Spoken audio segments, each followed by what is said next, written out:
as we continue the series in the long anticipation for the 40th anniversary of WrestleMania. Up next is WrestleMania VIII at the Hoosier Dome in Indianapolis in front of 62,167 fans, taking place on April 5, 1992. The event brought in a lackluster 390,000 pay-per-view buys with a $1.25 million gate. It was hosted by Gorilla Monsoon and Bobby Heenan, with interviewers Lord Alfred Hays, Sean Mooney, and Mean Gene. Reba McIntyre and Ray Combs were the only celebrities at the show. The big sell was a double main event with the Nature Boy Ric Flair defending the WWF Championship against Randy Macho Man Savage in a feud over Miss Elizabeth, who had an alleged affair with Ric Flair. This is followed by the last match on the card about two former friends, Sid Justice taking on Hulk Hogan. Most fans were hoping for Ric Flair versus Hulk Hogan, two of the biggest stars of the 80s, to finally clash, but this didn't happen. Some speculate they couldn't draw on house shows, though there were occasions where they sold out, like at the January 18th Boston Garden show. Bret Hart claimed that their styles were too different, though one could argue that they were able to put on a decent match at Bash at the Beach, '94, for the WCW World title. What we do know is that due to the steroid scandal and Hulk Hogan's incident at the Arsenio Hall show in 1991, Hogan had agreed to finally part ways after WrestleMania VIII, forcing him to drop the WWF title in late 1991. Flair's gimmick was introduced to the WWF in 1991 as the Real World Champion. Even though Flair won the WWF Championship at Royal Rumble in '92, Hulk winning the title at WrestleMania off of Flair and leaving the WWF wouldn't have made sense. Flair, a WCW guy, would have never beaten Hogan at a WrestleMania, and a DQ or countout finish would have been terrible. The match just wasn't feasible, and we agree with this despite wanting it. The whole lead-up from WrestleMania VII to VIII was a total mess. The Undertaker was once rumored to be the next bad guy for Hulk to conquer at a WrestleMania, but with Hulk leaving, that just wasn't going to happen.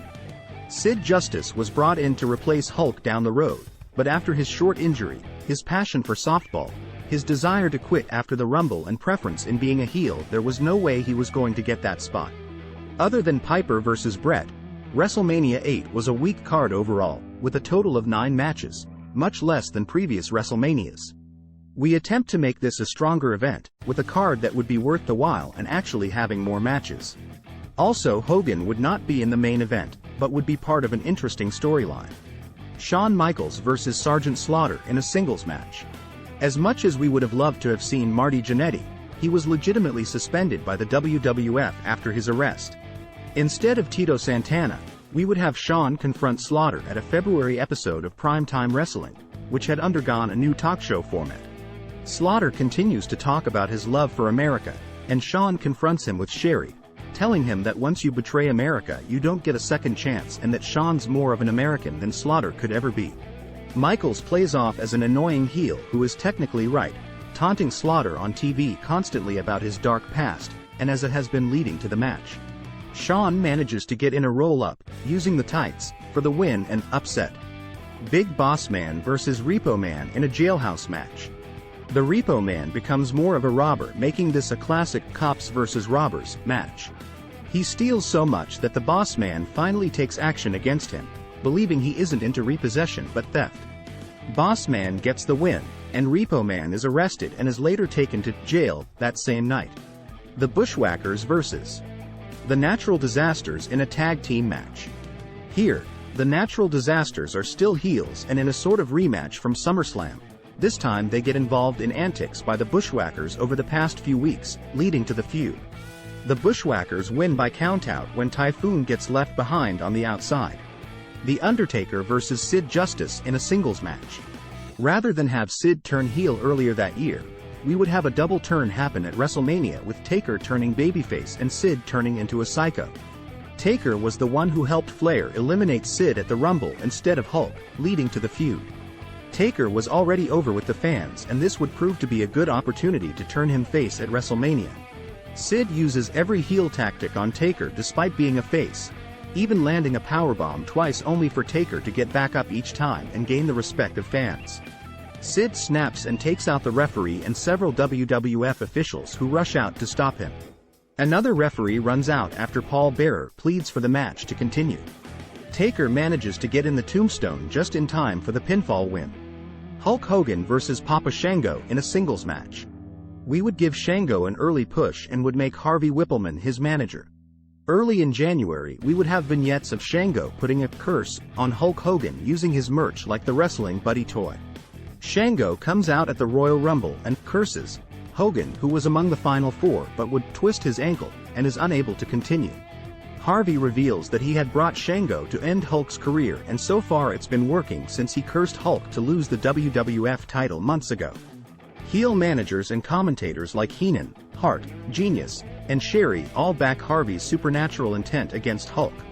Hogan thinks it's all nonsense till Shango would come out during Saturday night's main event when Hogan finally got a shot at the title against Ric Flair, only for Shango to curse Hulk, who started to vomit and get sick, causing a forfeit. Hogan believes he's losing his mind during an interview with Vince McMahon, and admits for the first time he's actually scared, but will make a challenge to Shango at WrestleMania. Harvey confronts Hogan on Superstars and promises Hogan that at WrestleMania he will retire. During the match, Hogan had the early advantage till he starts to get sick, giving Shango the opportunity to beat down on Hulk. The referee notices that Hogan has a fever, but Hulk refuses to give up and manages to beat Shango with the big boot and leg drop. Hogan celebrates but then collapses in the middle of the ring. Later that night, Hogan gets tragic news of an unknown diagnosis and announces his immediate and emotional retirement backstage to Mean Gene.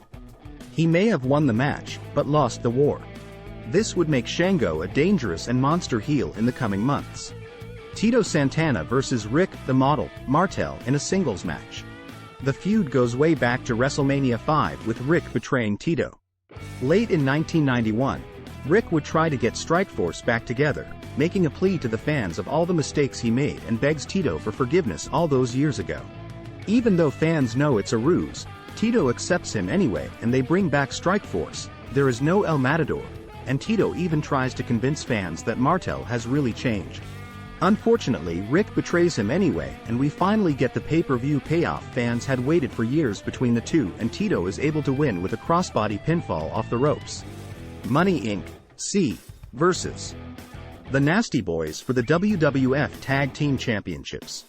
Instead of the Natural Disasters, we would turn the Nasty Boys into babyfaces who are upset at Jimmy Hart for choosing Money Inc. over them for a shot at the gold when they beat the Legion of Doom for the titles at a house show. The Nasty Boys get the win by DQ after Jimmy Hart's continuing interference, however they get a chance to beat down on Hart after the match ends. Rowdy Roddy Piper, C. versus Bret the Hitman Hart for the WWF Intercontinental Championship. We make no change to this match. It's one of the best WrestleMania matches in history, and we leave it with Bret winning back his title clean. Tatanka versus the Mountie in a singles match. Tatanka is quickly built as an undefeated wrestler and gets in a feud with the Mountie, who used racial slurs against Native Americans. They go so far as to have the Mountie go to a reserve just to harass the locals about welfare and casinos, saying that they treat natives worse in Canada and America should follow suit. This enrages Tatanka and makes a challenge for his people. Tatanka beats him with the cross-body block. Randy Macho Man Savage versus Jake Roberts in a Sicilian stretcher match. An old-school 70s and early 80s style match. It requires one to have their opponent beaten to the point that you have to call referees to take them to the back on a stretcher to win.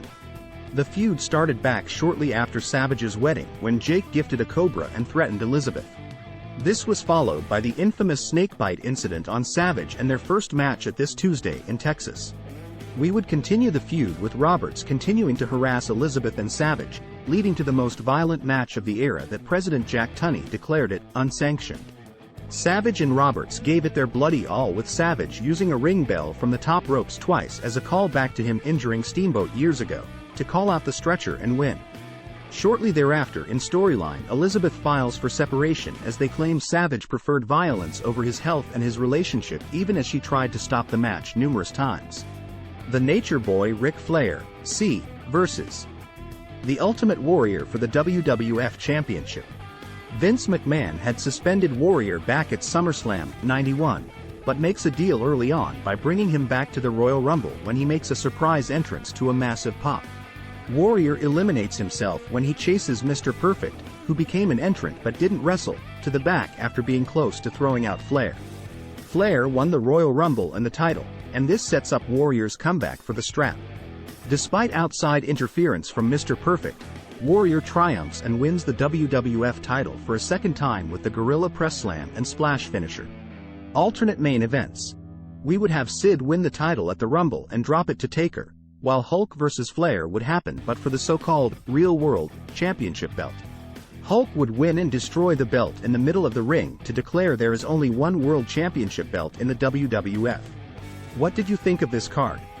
Stay tuned for WrestleMania 9. Comment, like, subscribe and thank you for watching In the Plot.